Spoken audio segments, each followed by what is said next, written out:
You're listening to Vote Her In, a collaboration between two broads talking politics and author Rebecca Sive. Our guest today is Toni Preckwinkle, president of the Cook County, Illinois Board of Commissioners.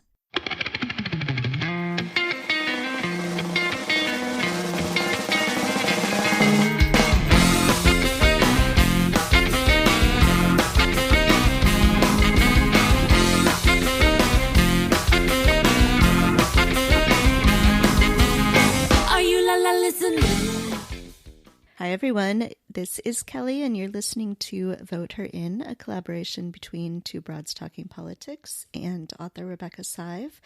And we are joined today by a very special guest, so I'm going to turn it over to Rebecca to introduce our guest. Hi, Rebecca. Hi, Kelly. And we're coming to you today in the midst of this new life we're all experiencing, but we thought it was important, as everyone is, to just forge ahead, do everything we can to be supportive of the women who are listening to this podcast, all of us out there trying to be helpful to our surroundings and our neighborhoods. So we're just really thrilled to have as our guest today to share some ideas with you and thoughts, Toni Preckwinkle, who's president of the Cook County Board of Commissioners. And for those of you who may not know, Cook County includes the city of Chicago. Its population is over 5 million. After LA County, it's the second largest in the state. So she is the country. Yes, I'm sorry. She's the chief executive officer. And for those of you who are fans of Vote Her In, you know we are paying always special attention here to the role of women in executive office. So she runs a government that's larger than, as I learned, 28 states. She obviously has a deep perspective, having served several terms. And she will be sharing with us today her thoughts, not only on things to think about for those of you who are thinking about running for office, in office, helping other women run, but also on what we can do generally to keep our communities and families secure and safe. I wanted to just, before I ask the first question, just on a personal note, say that I've known President Preckwinkle, Toni, as we are going to call her in this interview, for, I don't know, more decades than I probably care to admit to, but not really, because she has just been a guiding light and a great role model for all these years. So with that, we thought we would start by asking Toni to share a wonderful inspirational story about her own teenage experience getting started in campaigns and in the civil rights movement, and how that motivated her in her life of public service. So, Toni, welcome, and let's just dive right in. Well, thank you, Rebecca, for that kind introduction, and thank you, Kelly. You know, I was, as a teenager, very interested in current events and global affairs, and I was invited by my high school social studies teacher, Richard Harmon, to work in the campaign of Katie McWatt, who was the first African-American woman to run for city council in St. Paul, Minnesota, where I grew up. So we talked to family and friends and got people to put out yard signs and made phone calls on her behalf and, stuffed envelopes, all the things you do in campaigns. I really enjoyed it and believed in Katie McWatt, of course. She didn't win the election, and that was a disappointment to me. But when I came to Chicago, I decided that I would continue to work in political campaigns, and that was in the 1960s. There were lots of opportunities in my neighborhood. And I've been working in campaigns ever since I was 16. That's a long time ago. One of the things that struck me was your point about working on a campaign and not losing faith because your candidate lost. Well, I thought she was a great lady, and she didn't win the election, and I didn't think any less of her, of course, for having lost the election. And when I came to Chicago, I went to the University of Chicago, and in Hyde Park, there was an organization called Independent Voters of Illinois, which supported progressive candidates of whatever party. And I got involved in IVI and worked in my neighborhood for decades before I got elected to office myself. And I think that was really instructive. I got to meet a lot of good people who were candidates and a lot of good people who were campaign workers, and appreciated, of course, the good work that's done by staff. So I always say that the decades that I spent working for other good people were good preparation for holding office myself. That's excellent. And as Rebecca noted at the top, we've been particularly interested in this podcast at looking at women who hold executive governmental office. There's lots of women being elected to positions in Congress and state legislatures, but not as many yet in executive roles. So, especially in this moment, in a moment of crisis, what's your approach to thinking about leadership and this decision-making role that you're in? Are there lessons that you're learning that we can all take from this moment? I served as alderman of the 4th Ward for 19 years. And in the city of Chicago, the aldermen are sort of mayors of small towns. You have about 50 to 60,000 constituents. Folks turn to you when they want to get their son or daughter into a good school, when they're looking for employment, when they're looking for housing, when the mail doesn't get delivered on time. You're the sort of first point of contact with government for all of the people that you serve in your ward. And managing those disparate concerns that people brought to you and the different constituencies that you have throughout your ward, neighborhood by neighborhood, I think are good preparation for the kind of leadership position I was able to assume in 2010. My ward was very diverse. It included University of Chicago Communities Hyde Park and South Kenwood, and then North Kenwood, Oakland, Douglas, Grand Boulevard, communities that had struggled for decades with disinvestment and gang activity and fires and demolition. And managing to serve those very different constituencies, I think, was good preparation for serving the diversity that's Cook County. And, also the lesson you learn as alderman is that you've got to reach out as much as possible to the various groups that you represent. Your ability to be a good leader is clearly impacted by the breadth of advice that you get and seek. So I made it a point to try to touch as many bases as possible when I had important decisions to make as alderman, and that's surely true in this present job as well. And as you think about it in the present job where you're responsible for a huge healthcare system and the criminal justice system in Cook County, how do you think about those decisions and approaching them? And again, as Kelly pointed out, in the particular circumstance we're in now. Well, I'm blessed to have a great staff. First of all, my chief of staff, Lynetta Haynes Turner, has served in the county government for quite some time. She started out as head of our Justice Advisory Council, being in charge of our Criminal Justice Reform Initiative. She was deputy chief of staff and then chief of staff. Frankly, you can't do these jobs without really good people around you. And so your first priority has to be to assemble a really good team. And in this crisis, that is, I've been blessed with a really good team, and that's been indispensable to the good work that's been done. So, I would say building a good team is the first priority, and then giving people a chance to do their jobs and not micromanaging them or second guessing them is important as well. So put good people in place and then let them do their jobs. And I, as I said, I've been blessed to have such a good team. And in these times, in times of crisis, having a good team is just critical. It's always important, but in times of crisis, it's just critical. And just one other quick question on this front, Toni, can you share with us? Is there any way in which you, in addition to to having a good team and letting them do their job and all of that, is there any change in your role that these women who are running for office perhaps should be thinking about in your messaging and how you relate to people, or is it just that much more intense than usual?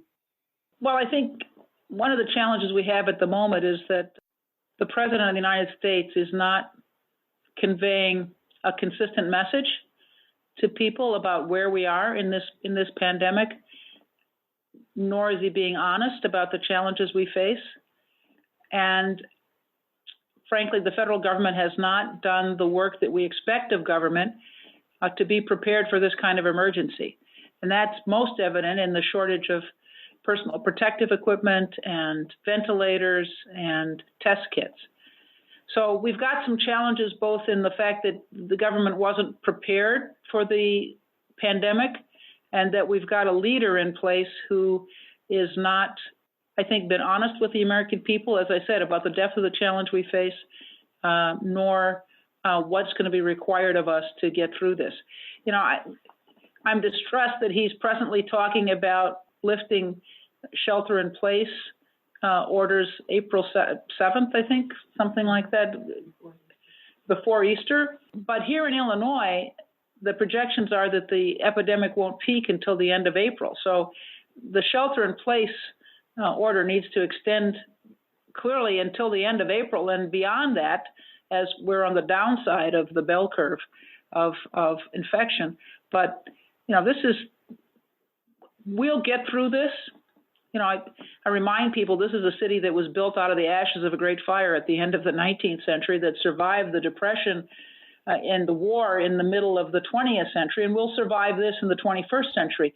But we need to be honest with people about the very difficult situation that we face, that the requirement for them to curtail their activities and to shelter in place, and how that will dramatically reduce the number of people who are infected. And we've got to talk honestly with people. We're basically in a position where we are being asked honestly to make economic sacrifices in the name of saving lives. And I think if you put it that way to people, it's understandable. There's going to be a lot of economic dislocation, but it will save lives. And those are the lives of our parents and our grandparents and our aunts and uncles, basically, the generation 50 and over. It's also younger people who have vulnerabilities as a result of chronic illnesses.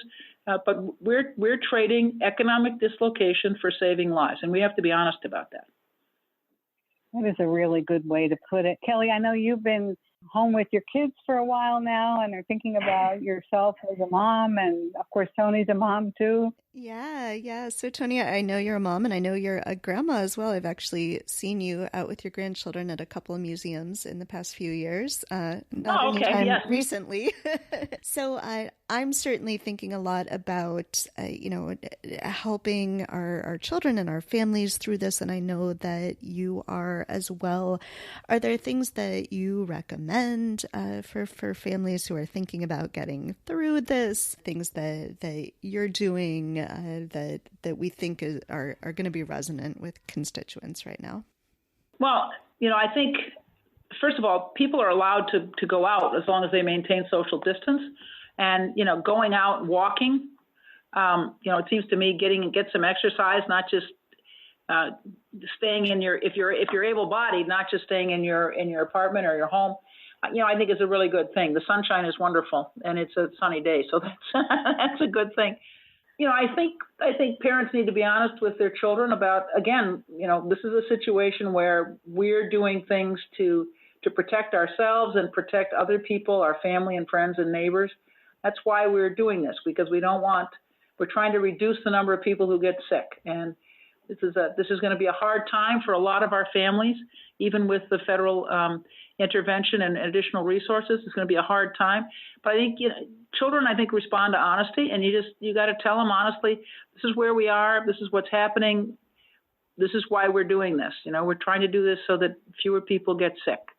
And for children who are much less likely to be impacted negatively than adults, and particularly older adults, it's important to share with them that the sacrifices they're making benefit, their parents, their grandparents, the nice lady who lives across the hall, I've seen some wonderful things on Facebook and elsewhere about kids visiting through the windows of the nursing home where their mom lives and things like that.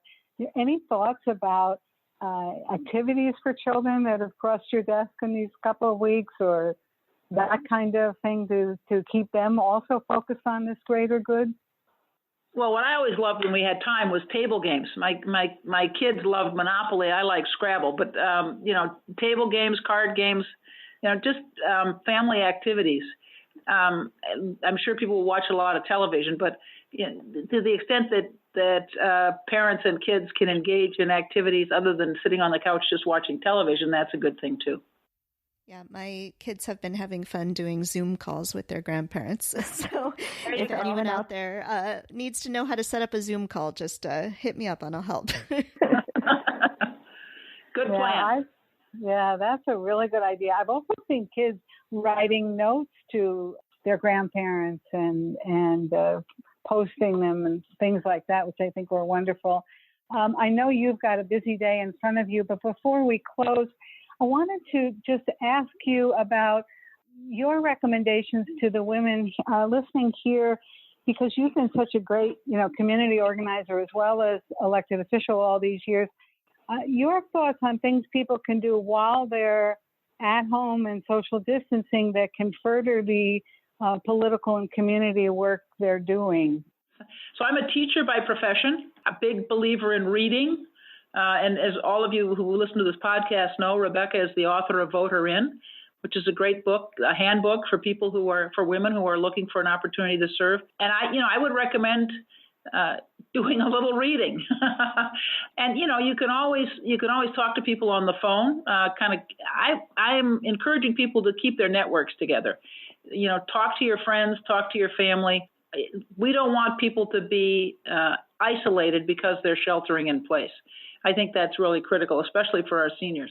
We don't want people who are confined to their apartments to be isolated there, which means that you can call them, you can text them, you can Zoom them, as your children are doing, Kelly. It's important that everybody stay in touch, and especially that those of us who are able-bodied stay in touch with those who may be frail or elderly or challenged physically. And I think we're going to put this, for those of you listening, we're going to add some links to the end of this podcast with Toni about resources for you for working at home, not only with your family and on behalf of your family, but doing your community work, how you can keep working on behalf of candidates and causes that you care about. So do look for that. I want to just turn to Kelly. There's some final thoughts she has to ask Toni, and then we will close and thank her and ask her to share information from Cook County about where we can go to learn more as we need to. Yeah, just wondered, Toni, if you could just, add a plug for people who might not be thinking about running for office right now in this moment during a crisis, but, I think we're going to eventually someday be out of this moment and need to be thinking about, getting people into office who can help in these sorts of crises, but also in just day to day. So if you could encourage the women who are listening in the idea of running for office, especially executive office. Well, I always tell people, if you think you're interested in politics, pick a candidate and work in a campaign. Every campaign is looking for volunteers. May not necessarily be glamorous work, but you'll get to see from the inside, what campaigning is like. And while it's different being a candidate and a staffer, you really do get a sense of campaigns if you work in them. So I encourage anybody who's interested in public office to work in a campaign for a candidate they believe in. It's illuminating, and it's critical to our democracy that folks step up and support candidates they believe in. So that's the first thing. The second thing is, don't count out your experience. A lot of women are leaders in their PTA, their parent-teacher association, or they're leaders in their church, or they've organized a park advisory council. All of those kind of activities are good preparation for public service. Sometimes I think we think that, what it takes to be an effective elected official is having gone to law school. But in my view, what's more important is being part of a grassroots organization that's working to make change in your neighborhoods. So, and there are lots of ways, as I said, to do that. School, church, religious institution, just community activities. Those kinds of experiences are really, really helpful when you're going to run for office. First of all, they put you in touch with a network of folks who share your convictions and your beliefs. And secondly, they give you an opportunity to take on leadership roles in ways that are beneficial to your community. So, I encourage people, first of all, to work in political campaigns, and secondly, to get involved in their neighborhoods in one way or another. And there are lots of ways, as I suggested, to do that. So thank you, Toni, so much for sharing these minutes with us today. Before we close, as I said, is there any for further information? Given the fact that we're in the midst of this pandemic, in Cook County, you can text Alert Cook, that's all one word, Alert Cook, 888-777. So it's Alert Cook, all one word, 888-777. And you'll get periodic text updates about where we are in terms of the pandemic and, actions you can take and actions government is taking on your behalf. So that's one thing. If you want information about the COVID-19, the virus itself, we have an information line, 708-633-3319. That's 708-633-3319. And it's staffed by medical personnel between 9 and 4 every day. 708-633-3319.